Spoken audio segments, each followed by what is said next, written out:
dalam Al-Quran untuk bisa menaklukkan ini semua? Ada dua. Satu, dua. Tahan, saya terlampau cepat? Tidak baik. Bismillah. Yang pertama, tadi yang punya roh siapa? Yang punya kolbu siapa? Baik, maka jika Anda ingin terjaga keadaan diri dan melebihi yang lainnya, rumus kehidupan mengatakan cari yang terkuat yang bisa melindungi Anda. Anda punya masalah, Anda adukan kepada yang terkuat. Bisa ayah Anda, bisa kepada polisi dan sebagainya. Nah sekarang polisi tidur. Ada, betul. Ya kan? Sudah, polisi itu baik ya, enggak semuanya seperti yang dibayangkan. Sama seperti kita juga, banyak yang soleh-soleh. Saya kalau ngajar di Mabes, Masya Allah, ada yang bintang 2, adzan dan sebagainya. Jadi kita bantu tugasnya supaya jadi lebih baik untuk semuanya, keseluruhannya. Siapapun dan apapun bagian dari tugasnya. Jangan ngasih merepotkan, kadang-kadang mau ke pengajian masih ngerjain polisi juga. Jadi buput, jalan cepat-cepat ya, lewatin lampu merah. Polisi kan menunaikan tugas, berhenti. Baik, kenapa Pak? Anda ini luar biasa, coba STNK. Ada Pak? SIM? Ada? Tahu ada lampu merah di sini? Tahu Pak? Kenapa kamu lewat? Saya tidak tahu, ada Bapak. Ya, Pak. Udah. Di sini, satu. Ini. Anda harus cari orang terkuat. Polisi kuat, tentara kuat, tapi punya keterbatasan, masih tidur. Ya kan?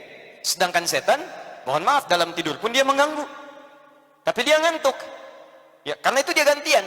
Ada setan siang, ada setan malam. Betul, hati-hati. Setan malam beda dengan setan siang. Anda nggak percaya silahkan. Di keadaan malam akan berbeda.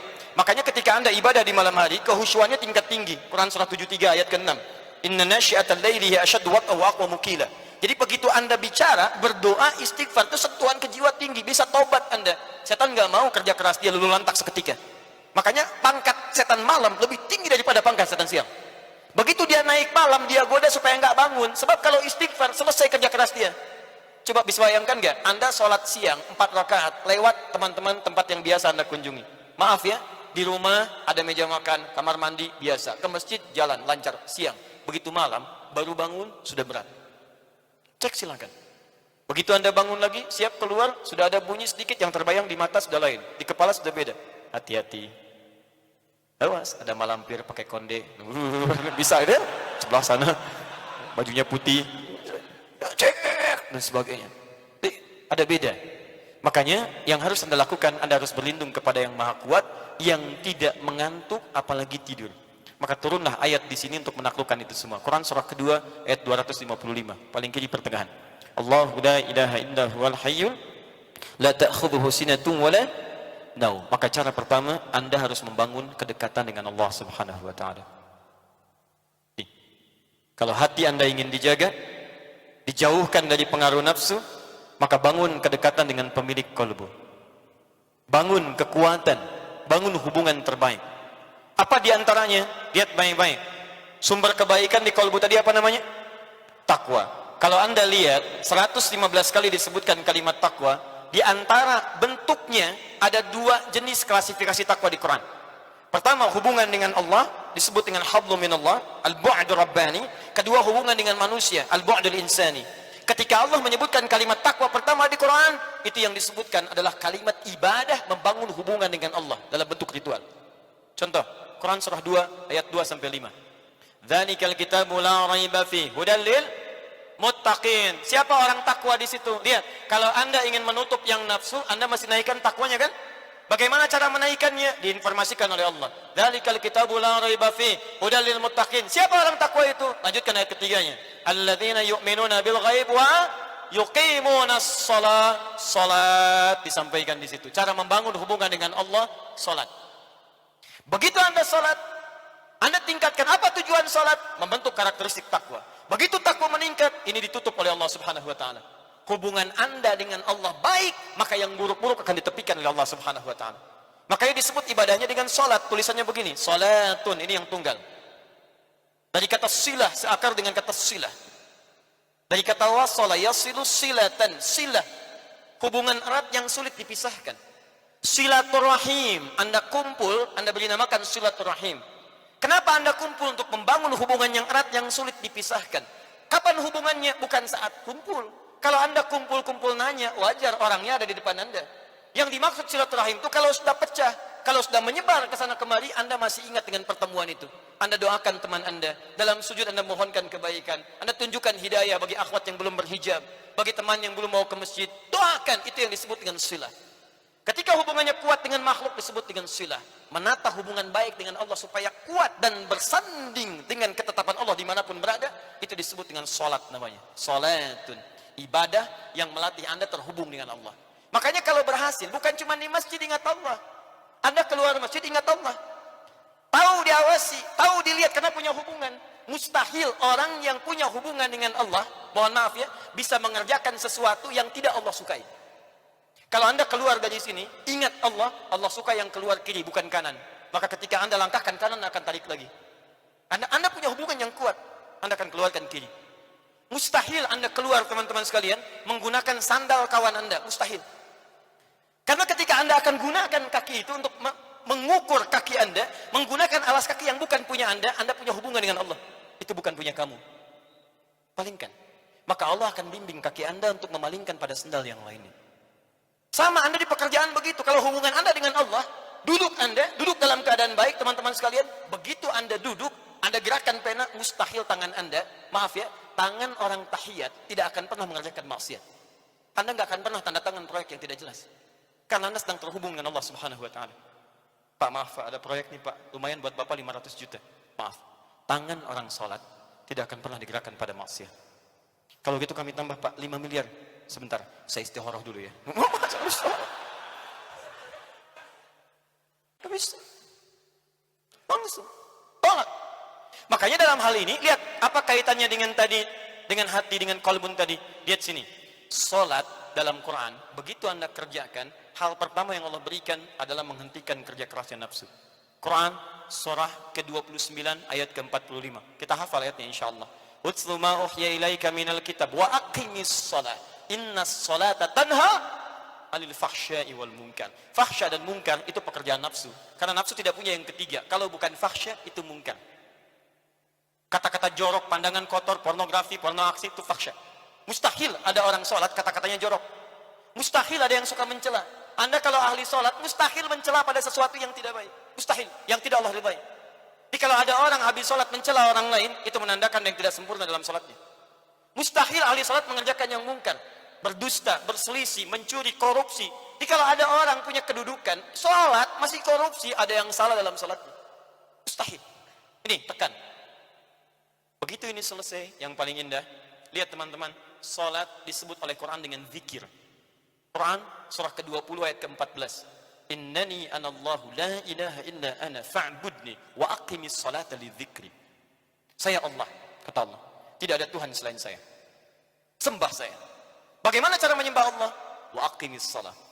Tunaikan salat lidzikri. Lidzikri, sebagai zikir kepadaku. Sedangkan fungsi zikir yang pertama disebutkan di Quran surah ke-13 ayat ke-28. Ala bi dzikrillahi tatmainnul qulub. Masih ingat qulub jama dari kata apa? Qalbu.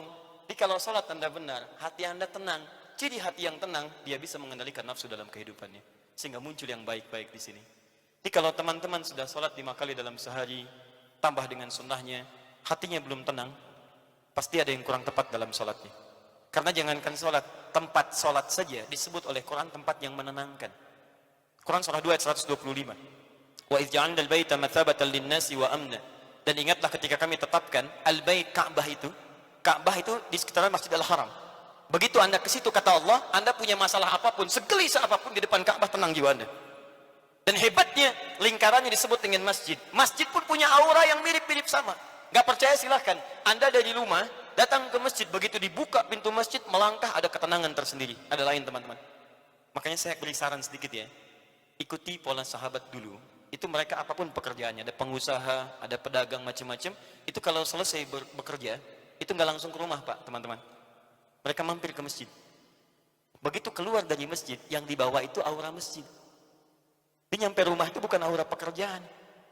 Kadang-kadang kalau Anda dari pekerjaan ke rumah, itu yang dibawa itu bayangan pekerjaan, menumpuk macam-macam, sehingga kadang-kadang banyak kegelisahan. Coba mampir, begitu keluar, sudah ada ketenangan dalam jiwa. Enak, tenang. Saking tenangnya masuk, salat 2 rakaat, lebih tenang lagi. Duduk, Atasnya AC, tidur aja gitu kan. Paham ya? Satu. Jadi cari semua bentuk hubungan dengan Allah, itu akan menguatkan jiwa Anda. Di antara kalimat zikir nanti turunkan, ada salat, ada baca Quran. Makanya kalau nggak percaya silahkan, Anda sedang gelisah, buka Quran, sudah. Nggak mahal kok, buka mushaf, baca Quran, seketika tenang. Habis itu gelisah lagi. Ya. Kenapa? Belum selesai, baca lagi, minta sampai tenang jiwa Anda. Doa, Quran surah 7 ayat 205, wadhkur rabbaka fi nafsik, doa disebut dengan zikir. Makanya kalau sedang gelisah jangan mengeluh. Nggak ada ayat tentang keluhan. Kalau ada ayat tentang keluhan di Quran, insya Allah saya jadi orang pertama yang mengeluh. Nggak ada, teman-teman. Bahkan binatang pun tidak mengeluh dalam kehidupan. Kerjakan. Semut nggak ngeluh. Silahkan cek. Kera tidak mengeluh. Ayam tidak mengeluh. Cek. Nih, lihat. Ini ada wajan. Ini ada cacing sini. Di bawahnya kita kasih api di sini. Maka cacing akan bergerak-gerak. Pindah dia kan? Baik. Kenapa dia bergerak? Bukan panas. Bukan. Karena cacing tidak mampu untuk mengeluh. Aduh panas, aduh sakit, aduh. Kalau semua aduhnya kapan dia pindahnya? Coba, pernah dengar? Coba kalau nggak percaya panaskan. Dengar nggak kalimat aduh, nggak ada. Silahkan cek, nggak ada. Dia gerak aja supaya menghindar dari kepanasan. Anda itu nggak pernah tuntas masalah bukan karena Anda kurang hebat, barangkali banyak ngeluhnya. Dan Anda kurang tenang bukan karena kurang kaya, kurang takwanya, ini poinnya. Dan kurang ibadahnya. Itu bagian pertama. Masih ada waktu, Pak? Masih. 2. Ini. Rumus cepat. 2. Ini indah sekali di Quran. Tadi kata Quran, qad aflaha man zakkaha. Sungguh akan bahagia, tenang orang yang mampu menyucikan hatinya. Baik, ikhwan atau akhwat di atas. Kalau nyuci itu pakaiannya dibuang atau kotorannya yang dibuang? Mah, tolong cucikan ya. Iya pak, talidgun ke sungai. Oh, Masya Allah. Begitu pulang, mana mah pakaiannya? Dicuci, dibuang. Tidak. Nyuci, membuang kotornya. Kadang-kadang kotor itu mesti ada untuk nampak yang bersihnya. Sebab kalau kotor nggak ada, yang bersih nggak akan kelihatan. Allah ciptakan marah bukan untuk menjadikan Anda pemarah, tapi supaya sabarnya muncul. Sebab kalau nggak ada marah, nggak akan ada sabar. Kan mustahil ujuk-ujuk tiba-tiba datang kepada saya. Nggak ada hujan, nggak ada angin, nggak ada masalah, tiba-tiba sabar Ustaz, sabar. Kan saya cuma tanya, sehat?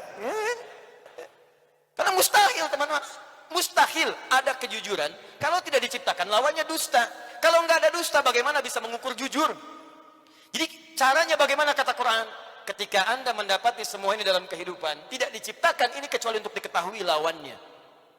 Jadi kalau Anda menemukan sesuatu yang tidak baik, yang bersumber dari nafsu, cepat langsung cari lawannya di takwa untuk menyelesaikan itu semua. Karena itu tidak dimunculkan kecuali melatih Anda untuk mendapatkan sifat takwanya. Contoh prakteknya. Ibu, halo? Suami pulang dari kantor. Tiba-tiba marah. Marah saat dititipkan pada suami, hakikatnya isyarat Quran bukan ingin menjadikan suami pemarah, bukan. Tapi dititipkan marah pada suami supaya sabar di ibu itu muncul. Sebab di depan itu banyak persoalan yang membutuhkan sabar yang lebih. Kalau pada yang ini aja nggak bisa sabar, bagaimana mengatasi yang di depan? Diberikan kesabaran itu. Dititipkan marah pada suami bukan untuk menjadikan suami pemarah. Jadi kalau suami pulang marah misalnya, maka lihat cara bacanya. Berarti ibu dituntut untuk menghadirkan kesabaran. Allah sedang ingin memunculkan sifat takwa pada diri ibu dalam bentuk sabar. Ibu ingin dekat dengan Allah? Ingin. Baik. Sekali lagi, ingin dekat dengan Allah? Kunci dekat dengan Allah, sabar. Innallaha ma'as sabirin. Quran surah kedua ayat 153. Allah dekat dengan orang-orang sabar. Ibu ingin masuk surga? Kunci masuk surga, sabar. Quran surah 13 ayat ke-28. Kalimat malaikat pertama menyambut orang ahli surga, salamun alaikum bima sabartum. Selamat, Anda bisa masuk surga karena sabar. Jadi kalau ada suami marah, datang ke rumah, berbahagialah bu. Kenapa? Karena pada saat itu, ibu dititipkan oleh Allah langsung cari lawannya. Mama! Alhamdulillah, sabar. Ya Pak, Masya Allah. Ini kadang-kadang tertukar. Suami marah, ibu lebih galak. Masya Allah. Mama, kenapa Pak? Mama kenapa? Papa kenapa? Mama nggak tahu kalau papa ini matahari, pemimpin. Papa gak tahu kalau mama bulan. Dengan kekuatan bulan, aku mau hukummu. Lawan. Repot. Gak nyambung. Gak beres-beres kalau begitu. Sama. Jadi sebenarnya nggak susah. Kalau Anda menemukan yang kotor dari nafsu, cepat cari lawannya yang baik. Suami pulang nih, istri cemberut. Apa lawan cemberut? Senyum. Begitu Anda pulang ke rumah, lihat istri cemberut gini, Anda tinggal senyum. Assalamualaikum. Dik. Oh, kayaknya kenal. Udah gitu. Ya, cuman memang teorinya mudah, prakteknya tidak sederhana itu. Betul. Ustadz juga sama.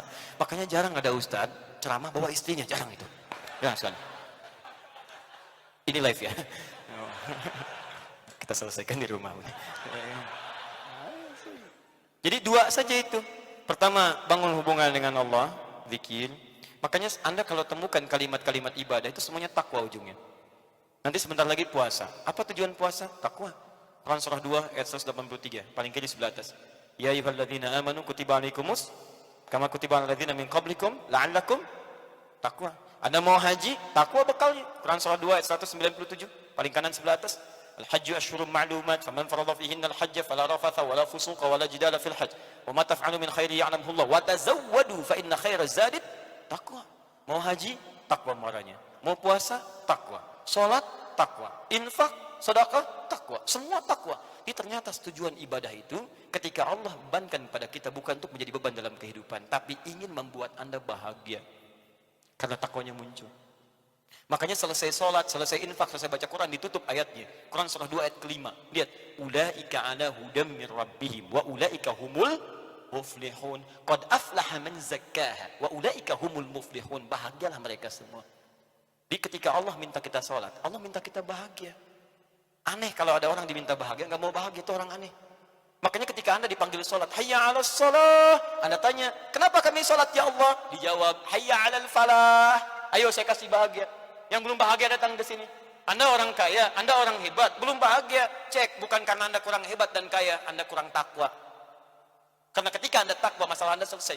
Quran surah 65 ayat 2 dan 3. Wa may yattaqillaha yaj'al lahu makhraja wa yarzuqhu min haitsu la, selesai.